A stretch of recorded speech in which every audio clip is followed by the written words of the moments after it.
Hello, everyone, and welcome to the My Healthy Home Summit. Thank you for joining us. I'm your host, Caroline Blazovsky. I'm a national healthy home expert and an environmental residential consultant with over 24 years of experience. This summit is designed to educate you about the process of creating a healthy home, to learn how our homes may affect our health and wellness, and the benefits associated with living and working in healthier spaces. We've compiled the most decorated speakers in this arena to help you on your journey. Today, we are joined by guest Sarah Mack, who will be discussing formaldehyde and volatile organic compounds in our houses and why we need to be aware of these chemicals and reduce them to create a healthy home. Welcome, Sarah Mack. Thank you so much for joining us today. We are thrilled to have you. I'm happy to be here. Thank you for the opportunity. As a leading air quality expert, can you start by giving us a quick synopsis about your background and how you got involved in creating healthier homes and healthier spaces? Certainly. So my journey actually in the indoor air quality realm started back in 2006. So I've been around for a good 17 years now in the industry, working with the lab, actually starting in office administration, but over the years, really educating myself in the business, talking with the clients and really motivating and pushing forward into helping all my clients, whether it be direct to consumer or sampling professionals. So, what and how? What's your background? So, what's your educational background, and how did you get an understanding of these chemicals that sort of invade our homes? So it was not an easy journey. It was definitely one that took a long time. So I am certainly not a chemist by nature. My education is actually in accounting and business management. And so ultimately, starting that way, watching and seeing all of the different chemists, all the different consultants that we had that we were actually talking with over the course of the years, working with some brilliant minds in the laboratory here, I've found the resources and tools to really help myself educate both me and our clientele on chemistry. And so, where are you currently now in your career? So, you're at a laboratory. So, tell us a little bit about that and what you do at the laboratory for analysis of homes. Sure. Sure. So the laboratory that I represent is actually Enthalpy Analytical. We're a larger laboratory network that's nationwide. The location that I represent is actually in Michigan. And we specialize in indoor air quality, all things indoor air quality in terms of volatile organics. And so we receive indoor air quality samples from all over the country and multiple other countries sent to our laboratory for analysis on our instrumentation and then reporting for what is in the indoor air. So let's talk about a lot of our audience doesn't know about these chemicals, right? We hear about this word VOC or volatile organic compound or VOC, volatile organic chemical. Um, what are these things?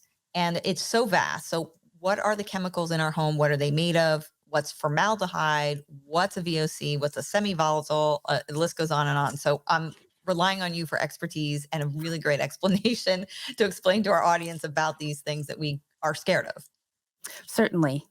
There are thousands and thousands of chemicals that we might come into contact in any given day, and they do range a very wide variety. So when we speak of just the chemicals themselves, those could be things such as formaldehyde, they could be benzene, they could be pesticides that you have in terms of applications that might be happening. And those actually scan a very wide variety of molecular sizes, if we think about it in that sense. So a very volatile is going to stay almost always at a gaseous state, where a volatile organic would transfer from a solid or liquid state into a gaseous state at general indoor air temperatures, so 60 to 80 degrees. Um, some of the pesticides and heavier things are going to be what would be considered semi-volatile, and they would need a higher temperature to actually move into a gaseous state. And so when we talk about volatile organic compounds, all of those are actually considered volatile organics, in which that they actually have the carbon backbone. But where they fall in that range will determine kind of how you analyze for them. So that would be temperature would determine that. So, or how does it determine whether something's a VOC or a semi-volatile? A lot of the times it's actually that vapor pressure point in which the temperature in which it moves up into a gaseous state. And so most of the VOCs are going to be gaseous at a 60 to 80 range. Again, when you start moving up higher in temperature, the air itself, kind of like dew point, can actually hold more of those chemicals in the air before they then start to settle back out. And so, yes, the very volatile to semi-volatile is actually determined based on the chemical itself and at what temperature does it move from that solid into a gaseous phase.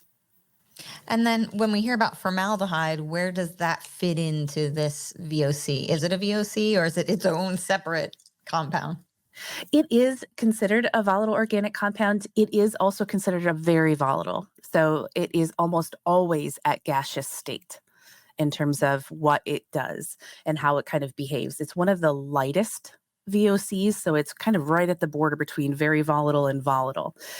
It does behave much differently than a lot of the standard VOCs that our lab looks for. So we do have kind of a separate test to be able to perform that. And that's why a lot of the times your meters or something that you might actually bring into the house that would have a monitoring system, formaldehyde is typically listed as a separate item because it is enough difference from some of the other volatiles that it has its own reading software or equipment, essentially, monitor.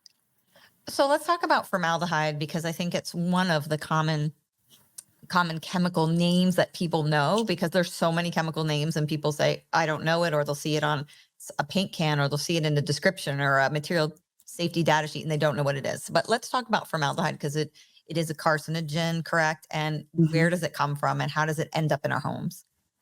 So formaldehyde, it is a known carcinogen, indicating that it is likely to cause cancer with repeated and long-term exposures. And so it is something certainly of concern that we want to be looking for when we're talking about chronic exposure in the residence. Formaldehyde also is a naturally occurring substance. Our bodies ourselves actually emit small amounts of formaldehyde. Um, Out in the woods, you have formaldehyde, and outdoors in general, you'll have formaldehyde. So it is near impossible to get rid of all exposures, but it's certainly something as a known carcinogen, maybe like tobacco smoke, we want to limit how much we're actually being exposed to it. Formaldehyde most commonly gets into our home in elevated concentrations, actually through building products and glues and adhesives. So when we think of certain chipboard or OSB, um, MDF boards in terms of the building and structure itself will actually contain not only wood particles that have the formaldehyde, but then also they're usually adding some type of a glue or adhesive to keep those little pieces of wood together. And that a lot of the times adds additional formaldehyde because formaldehyde is found and it's used as a common, inexpensive solvent for a lot of glues and adhesives. And so it's used quite frequently. It has not been banned completely, but there are some limitations around how much they can actually put in. So buyer beware and definitely take a look at things when you start to purchase. I think the problem with homes in general is that this ingredient is in formaldehyde is in so many different things. So when you're looking at something individual, like a cabinet, maybe the cabinet by itself is not a problem. But when you start adding up all the other intricate pieces of a home that contain formaldehyde, this is where we get this elevated level that becomes a health risk. Is that correct? Certainly. Yep, it is because there isn't just the one item. There is multiple things. One of the things I didn't actually discuss yet, I suppose, would be formaldehyde is a natural combustion byproduct. So using any gas combustion appliances will also emit small amounts of formaldehyde into the space. And so as part of that, there is almost always this constant emission. But yes, when doing reconstruction and remodeling, we bring in a whole bunch of new products. And then we have this huge high influx of that formaldehyde concentration. And it could be, as you indicated, each one meets a certain level that it's supposed to, but all of those as a combined effort certainly peaks it over what would be a normal or a desirable formaldehyde level concentration inside the house. And you talked about it naturally occurring. So if you, and I know that it's in wood, you kind of explained that it's in wood naturally. So if Mhm. you were to build a house with wood, you're going to naturally have formaldehyde. Does that, if you live in a wooded area or if you live in an area where there's a lot of trees, does that also influence your formaldehyde level in your home? So can it be an environmental that gets trapped in the home from the exterior? It can, and that certainly is something that we have to kind of keep in mind. And so, a lot of the concentrations or the levels that are put out by regulatory agencies kind of start at about a 16 part per billion or 20 nanogram per liter level, because we do have a general background outdoor level of about 20 nanograms per liter, pretty much anywhere you go. Some certain areas, in terms of industrial or heavily wooded spaces, may have higher concentrations of that in an outdoor environment. So we're already starting off with a carcinogen. And then as homeowners, I mean, I would think we have to be more conscious about what we're bringing in, because we could easily get elevated, especially in an enclosed space. Is that correct? It is. Yep. So what types of symptoms, if any, is this something that when people are exposed to formaldehyde, they'll have a symptom? Or is it something that it's a long-term exposure? How does it affect us? It's a little bit of both. So, like most other compounds, you're going to have a short term kind of exposure or symptom, as well as a long term concern. That long term concern, of course, as a carcinogen, is going to be um, damage that cannot be redone or fixed, right? So, that cancer type growth. The short term effects, typically with a formaldehyde exposure in excess, most commonly is going to be actually respiratory irritation. So, itchy, scratchy throat, that type of a feeling in the sinus and throat pathways is most common. There are some that are chemically sensitive that may even, get rashes on their skin depending on kind of what their sensitivity level is. But most common is going to be respiratory. And so are there any other sources of formaldehyde that we didn't discuss? So we talked about combustibles. It can come from, we breathe it out. I guess it's naturally occurring that if we're putting it into the environment. And then of course, all of the building products. Is it also in personal care products? I would assume it is, I think. It is. Yep. There are a number that would actually include in small capacity, again, that formaldehyde concentration. And unfortunately, it's not something you're going to see on an ingredient list.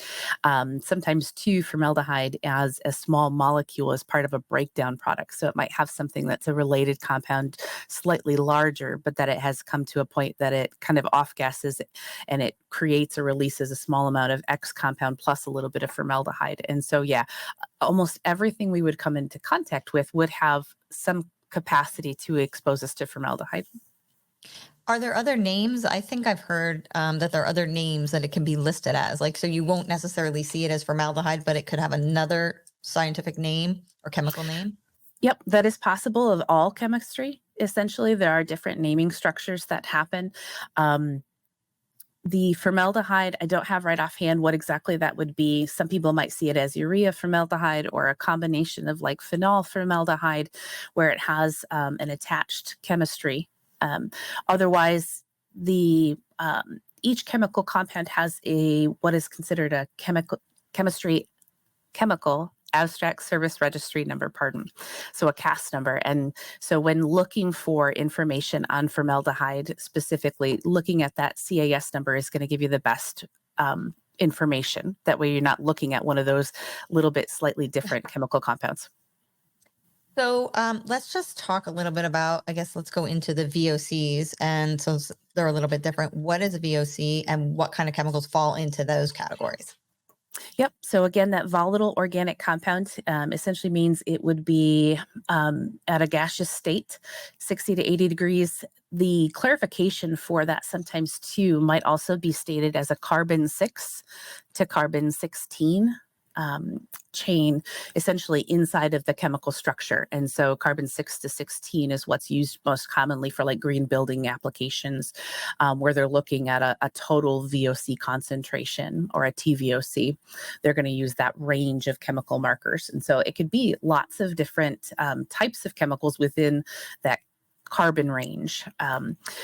Volatile organic compounds range from petroleum products. So we think of gasoline, we think of benzene and toluene, ethylbenzene. It also can include personal care products. When we think of ethanol, acetone, isopropanol, things that would be in our fragrances, such as hexanal, which is an aldehyde, a little bit larger, of course, than the formaldehyde, but that's in a lot of fragranced items. And they talk about, why did we become concerned about VOCs? So I've often heard different speakers talk about that it's not relevant to us. It was designed more for outdoor emissions. But my concern always is that we look at them because they do contain these carcinogens. And like we said, if you have a little bit here and a little bit of this here and a little bit of here of benzene, all of a sudden benzene becomes a problem in the home. And I see that often. So can you kind of talk about like what we need to be concerned about with VOCs and why we look for them? Certainly. So, in today's world, we're exposed to all sorts of toxins, right? We think about the water that we drink. I think we were talking about that a little bit in terms of filtration and some of the contaminants that can be in it. Similarly, we think about the foods that we eat and pesticide applications and herbicide applications that might happen. So we're trying to go more organic. In a very similar way, we certainly need to be concerned with the air that we are breathing. Overall, we actually take in more volume of air than we do of water or food each day. And we can't push that aside as an exposure route to these toxins, unfortunately. So when we look at the toxins, the volatile organics, those are going to be the chemical toxins that are introduced to our systems and to our bodies that need to be detoxed. Essentially each day. Those chemical exposures come from a number of different things. The reason we look at those individually and not just as maybe a total VOC. So there are some ways that, and some people look at it just kind of like a total VOC, what's your total cumulative information versus those individual chemical compounds, is that they can make a big difference. Your total VOC could be something very elevated from, say, just a straight ethanol. Ethanol is just alcohol. Alcohol is used in a lot of sanitizing and cleaning products. It itself isn't terribly dangerous. But when we start to look at some of those TVOC numbers and we see a lot of benzene or we see a lot of naphthalene, in terms of mothballs, carcinogens, trichloroethene and tetrachloroethene, the dry cleaning solvents, maybe. If those are in elevated concentrations, we certainly would want to be concerned again, because we're looking at those carcinogens, those that have known health risk and effect. So when we're talking about monitoring, a lot of these monitors that homeowners put in their home, it could be a generalized monitor, or you could have someone come in and evaluate your home. They'll give you what we call this TVOC number that you're describing. And I'm just sort of describing this to people who don't understand, right, what this is.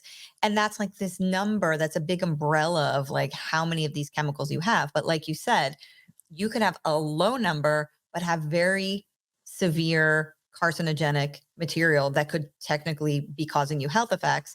Or you could have a really high number of maybe somebody cut the grass for a minute and those numbers elevated really high and then they come down to a normal level. So it's a complex thing. And usually over time is the best way to analyze these types of volatile organics, I'm assuming, not just taking a snapshot, but to actually look at them through a time. Yes, it is helpful. We have, of course, this move to a smart home where a lot of people do have VOC and air quality monitor, especially, post COVID. A lot of people are looking at the particulate matter in terms of our indoor air, but also then a lot of those monitors include a total VOC. They are helpful for looking at habits or activities that we do throughout the day that might elevate concentrations in and out of the house, but they don't give you those really nitty-gritty details to say whether or not you have to be super concerned about it. Is this something that's going to cause lasting impact or effect, something I can make better? There's been a number of studies out there that have looked at VOC or total VOC concentrations, say when you're cooking or when you're showering or when you're cleaning. And we'll see typically elevations of those TVOCs during that time period. And so that gives you the habit and the information to use, but it doesn't necessarily tell you what the chemistry behind that is. And so there's trade-off with both of those, just knowing the limitations of what that TVOC meter can do, but then also using it for the best purpose, which is adjusting your activity. So when you see that TVOC go higher, make sure that you're increasing ventilation in the house. Turn on your stove fans, turn on your bathroom fans to kind of bring that excess chemistry back out of the building. Well, and that's why I think, having these monitors is great, but sensors are also limited and they're affected. So a lot of these automatic sensors that we're seeing, they don't always give you the right results. And the sensor can be affected by temperature, it can be affected by sunlight, it can be affected by all these things. And so that's why laboratories, environmental consultants, industrial hygienists, they have such an important role because you really need to know if one of your monitors, home monitors, is going off. You need to know why it's going off, what chemicals are involved, and then is it even accurate? So that's where people like you come into play, and it's important. So we talked about the VOCs. Just touch a little bit about some of the VOCs that are usually typically high in homes and are carcinogenic. So what would those be? So one of the biggest ones is going to be that formaldehyde. Unfortunately, we just can't get away from it. That's going to be one of our more concerning concentration in compounds to be aware of that would be in an elevated range. Outside of that, we would probably start looking at the gasoline range products. And so benzene itself is a known carcinogen. It has a very low concentration in terms of exposure limits in an occupational setting. We don't have anything specifically set for residential that it must meet. However, we do want that as low as possible. So benzene, toluene, ethylbenzene, those are going to be products and chemicals of the petroleum industry that may not be necessarily related directly to fuel or oils. They could be chemistry that's been pulled out of the petroleum and then put into another material with inside of the house. One that always kind of surprised me was like our Goo Gone or Gooby Gone, like the spray that to get like sticker stuff off. That actually is a petroleum-based product. The oils in it actually help to kind of remove that stickiness.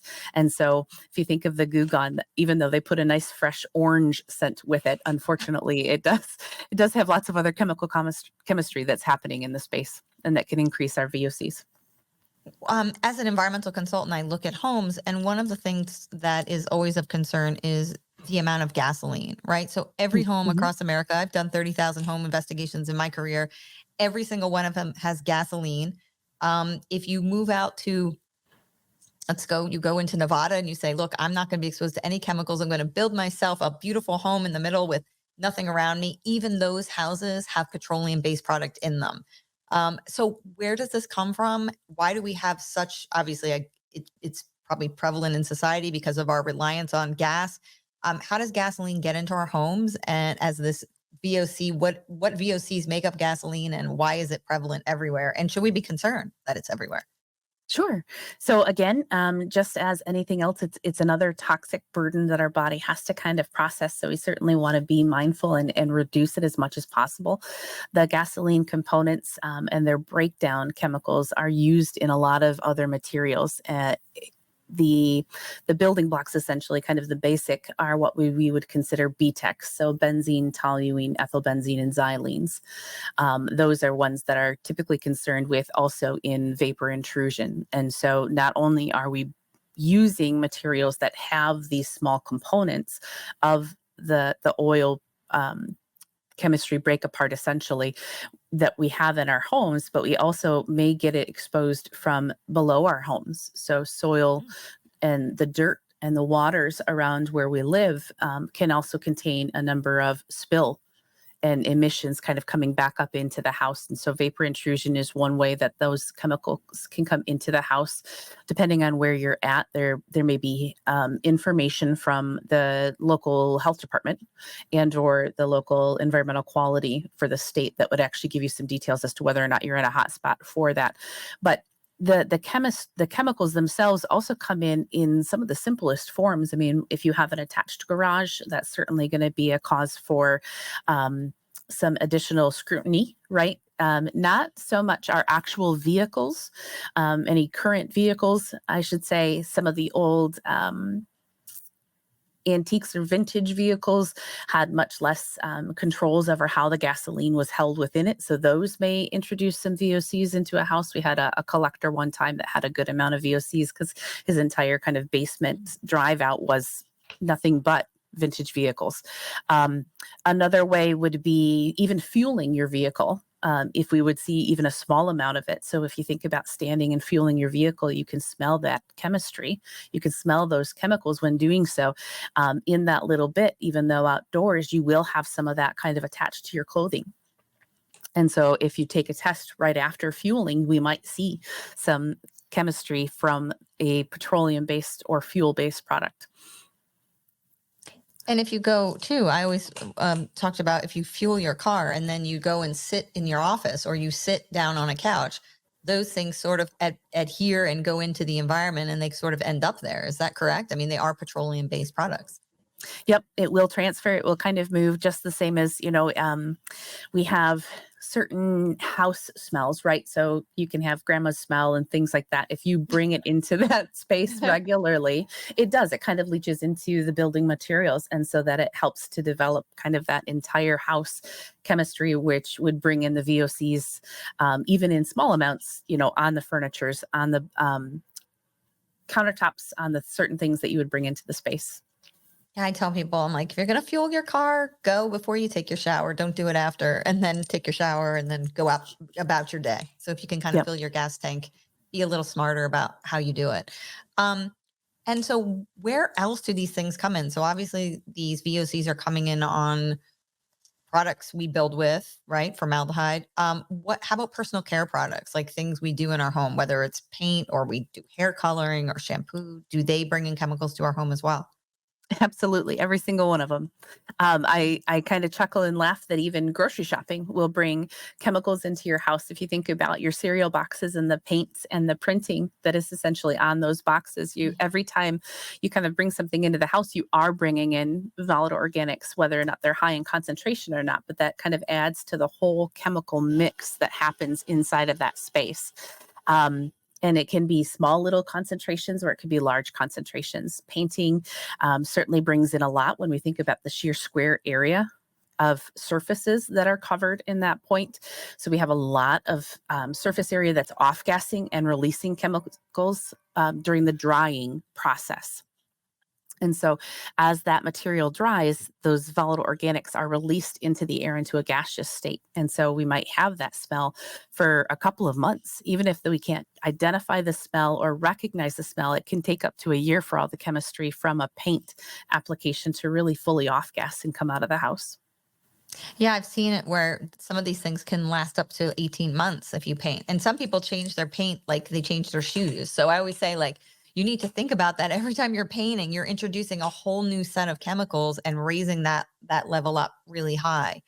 Um, and we're going to diverge just a little bit because we're still talking about VOCs, but can you explain to us? We often hear about low VOC, no VOC, VOC free paint. And I know there's a lot of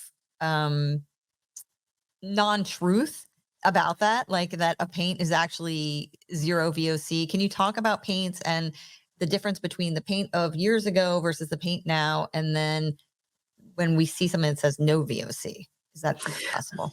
Yeah. And so there are no VOC paints. That is a misnomer, unfortunately.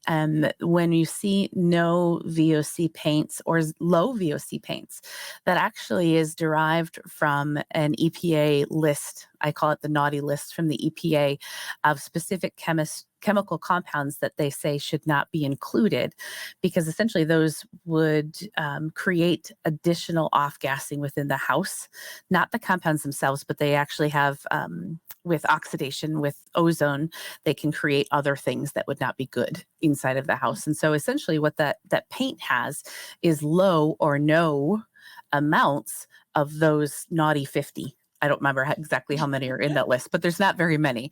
And so when we think about all the chemicals that are actually able to go into a paint, thousands of them, what we're doing is we're just pulling out a very few. Now, there is some caveats to that I want to make sure that people do understand. You talked about the paints of old years, right? So we're not talking back to lead paint. We don't want to go that Right. far. But at the same time, low or no VOC paints, they often remove a chemical that was the best fit for that formulation and put something else in it. And it may have to put two chemicals back to make it apply the same as what that original chemistry did. And so what we often find is that the paints from before were more volatile in the fact that they off-gassed faster And now what we're seeing with this low or no VOC move is they're removing some of the more volatile compounds and inputting semi-volatiles. Now, semi-volatiles are going to take longer to off gas. So sometimes it's actually better to use some of those regular or standard paints and making sure that you're doing the ventilation and the opening of the home during that application and wearing respiratory protection, to help protect yourself during that time period versus having it just slow slow how much is off gassing and increase the longevity that it off gasses. So when we look at some low or no VOC paints, it may be that we have lower concentration of chemicals coming out of the paint, but maybe we've just doubled the length of time. And so instead of 18 months, it's 3 years that it takes for that paint to kind of fully emit and get rid of, because the semi-volatiles take a higher temperature or a longer time to kind of pull back out of that surface. So like, for example, I remember being a kid and my dad would paint, right? And you remember feeling that, like, I call it that stone feeling, right? You were like, oh my God, how long do I have to feel like this, Dad? And he'd paint the garage or something. That was that push of all of this chemical, I guess, right? Evaporating off very quickly, trying to, I guess, cure. And you Mhm. would feel horrible. Now, I'm sure that wasn't good for us to feel like that. Now you have this, you don't smell it as much. It's a kind of faint smell, doesn't seem as obtrusive to you. You don't necessarily get that I call it that contact high, right? From the fumes, but you're saying that that can stay around a lot longer and sort of a low level exposure for a chronic low level exposure. Mhm. And so it really is a trade-off either way. Both of them are applicable to use. It's kind of what your body or what your system can actually tolerate and what you can do in terms of where you're located when you're painting and how much airing out you can do. So if you've got ideal conditions where you can do the maximum amount of airing out while you're painting or when you're painting, you may stick to a standard paint. Mm, Or you might, in colder weather climates where you can't open things. I know during the winter time, it's probably the worst time to do anything, but people get kind of um, stir crazy, right? They start yeah. thinking about, oh, we should repaint this room or we should redo this as we're getting into spring. And so in a colder weather climate like we are in Michigan, that's not an ideal time to actually paint because you can't open things up. So if Yeah. it really is a requirement kind of at that point, or if you're in the middle of a home sale transaction, you don't have the luxury of time on when you can do it, you might install then maybe a lower or no VOC paint to kind of slow the off gassing over the course of time, and then open Interesting. things and at least let them know to open things when they can. Important that we all ventilate. I mean, I think that's the biggest challenge, is that we try to do things in our homes in a closed space, and we Mhm. need to be ventilating these scenarios regardless, right? I mean, that's the healthier way to do it. Um, so, okay, so we talked about these VOCs. Now let's talk about, you mentioned a little bit about the semi-volatile. Mhm. So where does that come in and what's in that category? So semi-volatiles are much heavier chemicals. They are going to be some of the heavier petroleum-based products. Um, and I mean, when we think of like actual fuel oil, not gasoline, but when we get up into the oils, it also includes pesticides, herbicides, some of the heavier chemistry when we're looking up and above a carbon 16 backbone, essentially for that chemical itself, pardon. Um, Semi-volatiles linger for a much longer time. Semi-volatiles are actually more of a concern, I think, when you're talking dermal exposure. So on the skin, in terms of exposure, if you have something applied onto the surface. Semi-volatiles also include like flame retardants and protection gear kind of in that way that you might have on furnitures or carpets that would be introduced. And stain resistance too would include some of those semi-volatiles. Is it safe to say that a lot of the, what we call persistent organic pollutants, or you can explain that, the POPs or these forever chemicals, are they more in the semi category than they would be in the volatile VOC category? They would. Yep, exactly, because they are that persistence. They stick around for much longer. It's harder for them to kind of get rid of.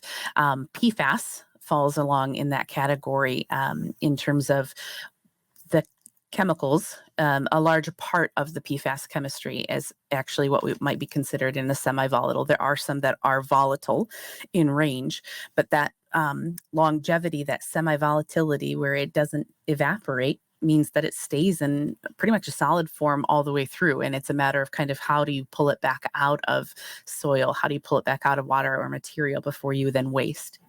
And just explain for our audience if they don't know what PFAS is, what it is and where it's found. Sure. So PFAS are per and polyfluoroalkylated substances. These are chemicals that are man-made, unfortunately. So we kind of did it to ourselves. They certainly persist and they stay in the environment. They are very hard to get rid of. Now, there is a lot of research over the last 4 or 5 years that's happened in a large way as we see more and more news articles about PFAS. And these chemicals that are present in the spaces, we learn more about how they impact our health, how long that they kind of build up. And so they do not go away. And so what they have is a cumulative health buildup, essentially, that we are exposed to small amounts of them over years. And our body can't detox from them fast enough to bring those lower levels back down. And so a lot of the PFAS compounds, when we think about notoriety, actually come from like AFFF firefighting foam. So the others would be like Teflon or Gore-Tex type clothing materials. Anything that would have a stain or water resistance typically would have a PFAS compound associated. And actually, that comes even closer to us in terms of everybody involved in when we think about papers. Your takeout hamburger is likely in a PFAS like coated paper so that it doesn't just fall Nice. apart, unfortunately. So the PFAS, I mean, they're low level exposures. They are semi-volatile for the most part so that they don't actually evaporate into the air. There are more and more that they're looking at for gaseous state or gaseous phase, but the majority of it is just small little bits that we would actually get kind of leaching from some of those materials that we would have where we would have more of a dermal exposure and or drinking. So PFAS Water, is caught right. We hear a lot a about lot in it the in water. drinking water, right? But if you have it in your home, like if it were just to be, um, I guess the particles would be in your house, that would come through your skin. Is that how you would absorb it? Most A lot of likely in a home and space, a home environment. Yep. So it's either going to be a dermal where you would grab it through your skin.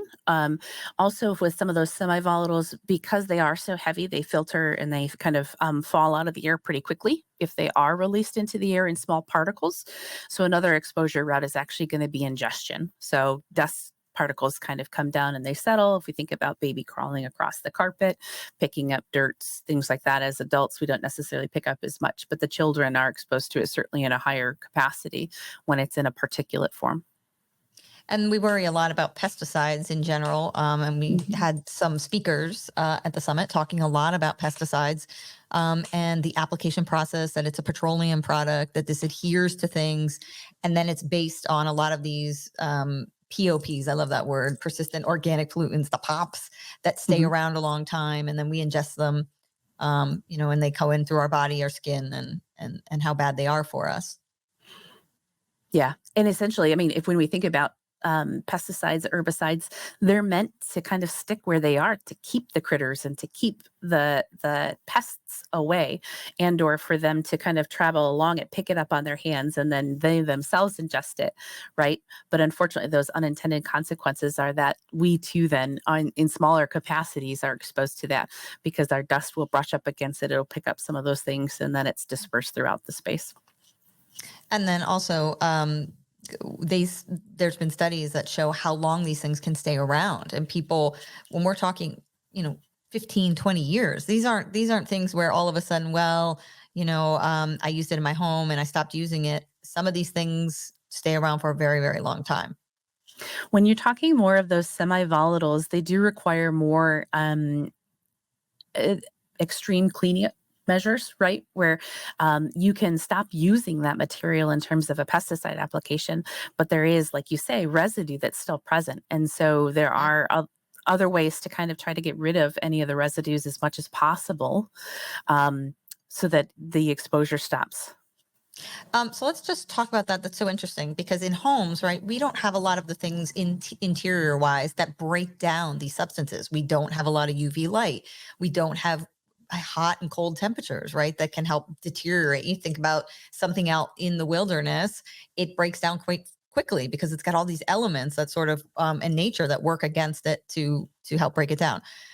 In homes, when you do get these exposures of a semi-volatile or something that's sticking around, or even a chemical that you need to get rid of, maybe there was an accidental exposure. You had a lot of people have oil heat, and they'll have Mhm. naphthalene exposure that comes from one of the compounds in diesel fuel. So they'll have a spill, and then you've got that diesel fuel smell all over your house for years. I mean, this goes on for like 20 years. You can smell that someone had Mhm. a spill. How do you get rid of these types of things? Is there actually ways to help break it down and to remove it to make the situation better? It is difficult. I mean, there's a reason that they're called persistent. There are some ways that you can try to reduce the exposure. When we talk about semi-volatiles, we're going to talk more about surface cleaning. And so gentle soap and water a lot of the times will at least help to start that process. In terms of like mothballs or moth crystals, Mm. pesticide applications that might be used, I know in the past, those persist for a long time too. If you think about grandma's cedar chest, with a few of those in there, that smell lingers for a really long time, Talk unfortunately. talk about mothballs for a second because it's a pet peeve. So many people use it to get rid of rodents, and I can't say it enough how anti I am against it. Can you talk about what's in a mothball, why we don't necessarily want to be using that as pest control, and what it can do to us from a physical standpoint? Sure. Well, I mean, again, the compounds that are associated with mothballs, naphthalene, and the other primary one would be 1,4-dichlorobenzene. They are known carcinogens. They are nasty. They do linger for a long time. When we think about pesticides, that whole process is an application that kind of sticks and lingers so that it is a long time deterrent that they're picking it up. Many times with pesticides, exposures are going to be quite similar to what you might have with VOCs, where you're experiencing headaches, you might experience respiratory distress, you might, over the long course of time, actually develop chemical sensitivities in terms of the exposures to those. Each person is going to be a little bit different in how they react, but I do know long term, a lot of the only ways to kind of get rid of that is actually to replace any building products that were in close contact with those applications. So either mothballs or even pesticides. If pesticides were applied along the running boards or baseboards of your home, it may be wiser to actually remove those and replace them versus kind of trying to clean them or keep them in there. And just to recap, what kind of symptoms or long-term effects do we see from these persistent organic pollutants, or what can we see in health and how it affects us? Nervous system is one thing. So the central nervous system, in terms of our behavior and activities, there can be long-term chronic asthma, allergies that might develop over the time, multiple chemical sensitivities. Of part of that with long-term repeated exposures can actually be, I don't know if you've heard of or any of your speakers have talked about kind of mast cell activation syndrome, essentially where repeated and long-term exposures to chemicals, not even allergens, can create an allergic like response or histamine like response essentially inside of our bodies. Cancer, in terms of abnormal growth, birth deformities, a lot of those happen to come unfortunately along with repeated and long-term exposure to a lot of these persistent chemicals. Mm, scary stuff. So I think we covered those three big categories. Is there anything else in the chemical compound world that we need to know about? Or are those the three that homeowners should kind of be on the lookout for? Those are certainly the big ones to be on the lookout for. There are a number of other things associated with the indoor air that should be of concern. Um, Others, I'm sure, on the summit had spoke to particulates in terms of molds that are flying around. We also may have radon, right? That's not an organic compound that we can detect necessarily, but that is also of a major concern in indoor homes in a lot of areas throughout the country that should be looked at. Talk about there's something called an MVOC Oh, that comes from mold. So let's talk about that because we don't think about mold as being, well, we do in the sense that it's smelly, right? We smell that nasty odor all the time, that musty smell. But explain how that's actually a VOC in the VOC family and what molds can do.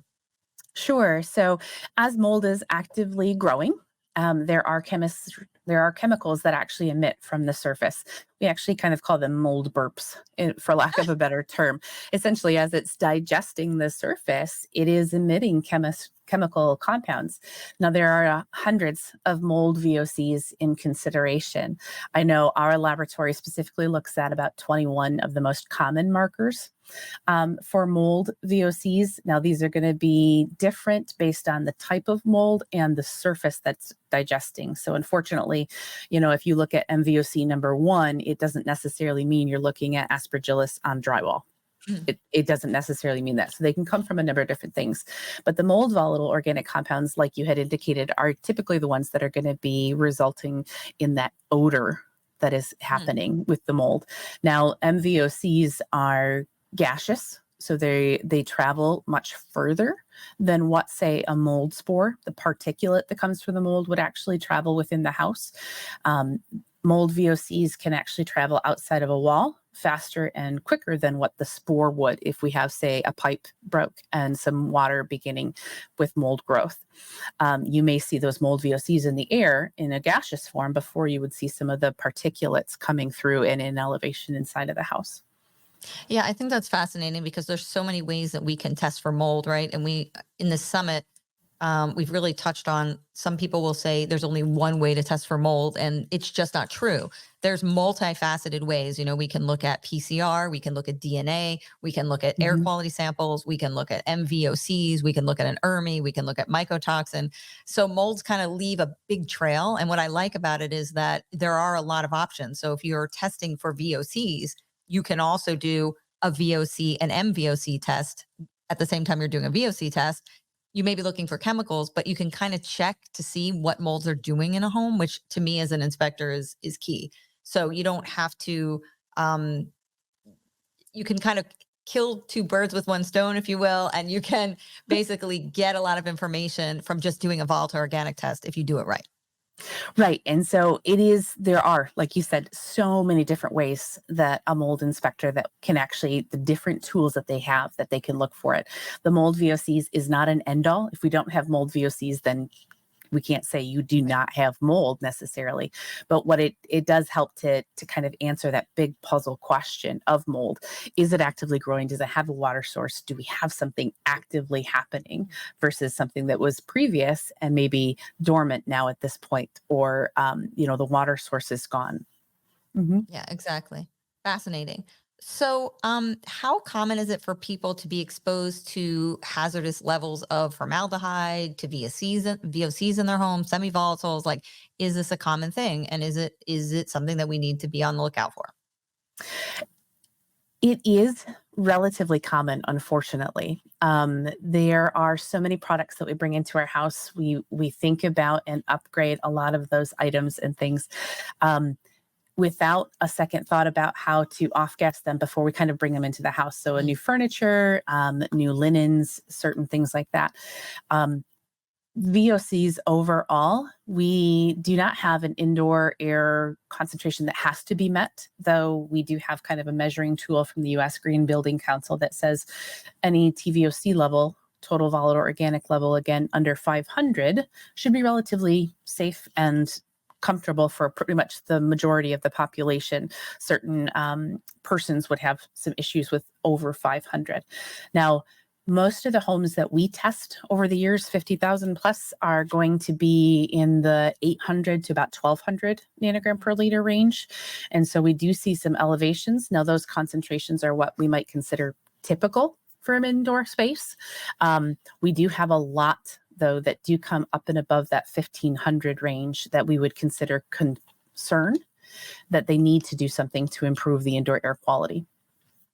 A lot of this it varies too in the United States. I find that, I've tested homes outside the country, and the US has a problem with formaldehyde and VOCs in our buildings, partially because they're new, partially because we're building with a lot of engineered materials. And that pushes those numbers quite easily. I mean, most homes, unless you're really trying, you aren't going to be at that 500 and lower level. I mean, you have to be making a concerted effort to be reaching that, and kind of be conscious about what you're bringing in and what you're using. So that's why it's important that a homeowner who has never assessed their home for a TVOC, a VOC, a semi-volatile should do it. It's one of those things. You go to the doctor, you get your bloods tested, you get your urine done, you get your scans to see how you are. It's something you need to be doing in your home. And maybe like not every year, but every year I recommend doing one particular test in your home, whether it's water quality or air quality. This is something you put in that arsenal about every 5 years to check, what's going on. And then doing a continuous monitor, like you said. Mhm. Just general home maintenance, right? We think about the air filtration. We are reminded constantly about furnaces and air conditioning units in terms of upkeep and cleaning. The air quality, unfortunately, has to be one of those things that we also think about. Mhm.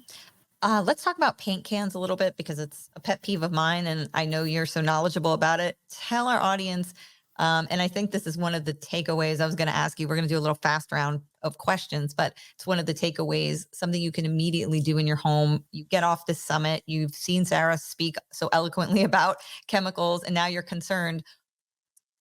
What about paint cans if we're storing them? So we do, as we commented, paint quite frequently in our homes in terms of an upgrade or a refresh.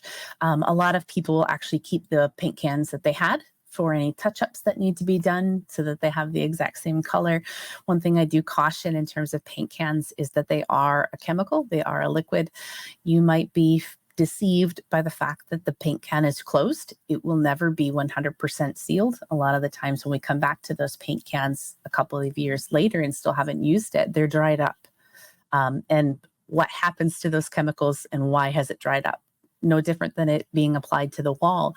Those VOCs, those chemicals have emitted as gaseous phase through that paint can and in and out into your area. So anytime that you have those excess paint cans, if you're required to keep them and if you're stuck with them, try to move them to areas that are not attached to the living space and included in the living indoor air. So garage spaces are nice as long as they're not attached.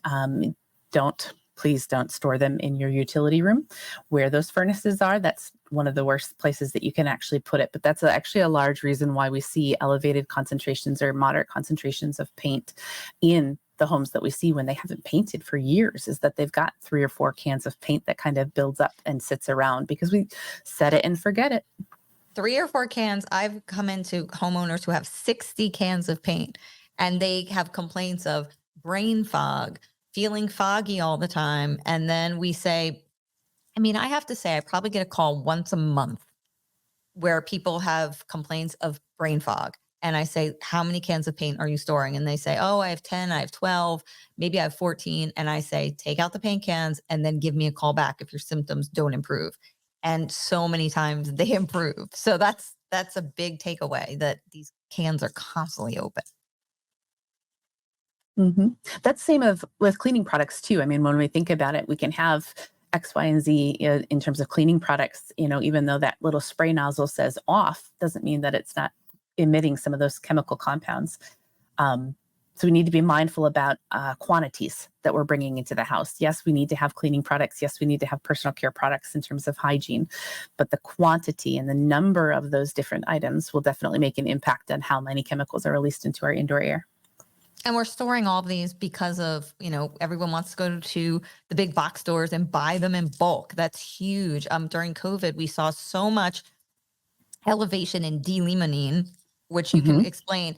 And that was coming off those wipes that people love to use, those Clorox, well, I shouldn't say just Clorox, just in general, those disinfection wipes that people use. And they have chemical compounds built into them. Say what D-limonene is and how it affects people. So limonene, pinene, those are going to be major components and terpenes, essentially, that are used quite frequently for fragrance. So when we think of limonene, we think of citrus scent. So those lemon scent wipes, all those things that we have that are nice and fresh, they're wonderful, but they are an additional burden on the indoor air quality toxic level that we are taking in. And so, yes, building up quantity of those. There's just a little open up pop lid. There's liquid that's physically in there. Usually they do come with a little bit of plastic wrap, but as soon as you pop that lid to pull out the next wipe, you can smell it quite confidently and quite immediately in terms of the actual limonene. Pinene, very similar. It's going to be your pine sol scent, any wood type scent. that you would have. That too, as a terpene, can be an allergist or a trigger for asthmatics in terms of how they react and breathe to them. So a lot of the terpenes can be irritating, great smelling, but depending on the person can actually be very, very irritating and symptomatic. And just clarify too, and then we'll do our fast round because I could have this conversation all day because it's just fascinating to me and you have a fascinating job. Talk about that volatile organics and these problems, it's not just a synthetic thing. It's not just a man-made thing. There's green products. So if you think you're all healthy, and I have clients who are like, look, I don't use any chemicals in my home, and we test their VOCs and they're skyrocketing because they're using natural things that also contain VOCs. So explain that it's not green, it's not synthetic, it's a combination of all of these things that we have to look at. It certainly is. A lot of people think natural based means it's okay, means it's safe, right? It comes from an orange peel in terms of the scent, right? It's got to be good. Well, in all honesty, it really isn't. Unfortunately, it still is an environmental toxin that we have to take in. So a lot of individuals using natural or what might be considered natural cleaning products, it's still chemistry. We still have those chemicals that are being emitted. And actually, a lot of the times, especially when speaking about essential oils, or even making your own soaps and fragrances and things, you're going to have a concentrated amount of it. So sure, it's natural. Water's natural. Water's great. Too much water will kill you in your lungs, right? We have to be mindful about how much it's actually adding. Just because it's natural doesn't mean that it's great. It will add those scents, those smells. Of course, those that are synthetic usually have additional chemistry that we don't necessarily care for. So if you're talking about a natural scent of orange versus a synthetic scent of orange, sure, I would certainly choose the natural scent with less chemistry, but don't think that it has nothing in terms of chemicals in it. Yeah. And just because it's green doesn't mean it's healthy. And we're shooting for healthy in this summit. So we want Yeah. balance and moderation. I'm going to ask you some questions so our audience can get to know you and a little bit about you. Can you tell me what your favorite room in your home is? My favorite room in my home would actually be my spare bedroom. So it has turned into a craft room, a quilting room. I do enjoy that. So now that we've got one child out of the house, I've kind of been able to take over that extra room and make it into a quilting room. And so you kind of gave that away, but what's your favorite activity to do in your home? So probably sleep first and foremost, but second would certainly be the activities that I have. So spending time with my family, my husband and my son, and then also spending time on me, right? You need to recharge. So that quilting time. Self-care is essential. And then what's one thing in your home that you know environmentally is making your home unhealthy that you should address? The biggest thing I would say in our home, outside of the attached garage. So the next thing that I can actually have some control over would actually be our crawl space. So our crawl space is not a finished crawl space. And so knowing that I live in town, there's likely a number of things, moisture, the biggest component in terms of the ground and our subfloor kind of coming up into the living space.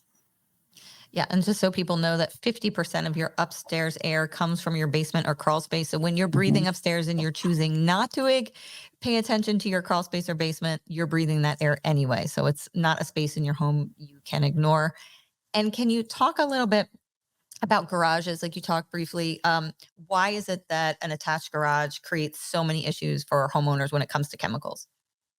Well, unfortunately, we think that it's still a safe place. It might only have one wall that's actually corresponding, but a number of locations and a number of homes actually have their HVAC system in the garage, right? Instead of in the actual house, whether that is another source. But the garage itself, we feel like it's separate. Even though there is that space that we kind of come between the two, we think that's where all of the extra things go. And usually that's where we store everything. We store those extra paint cans. We store the hard cleaning chemicals for cleaning our vehicles, anything extra. And unfortunately, we have to know that because of that shared space, that attached garage, even though you may not use that door to come into your house, it's still the air passes through the two of them.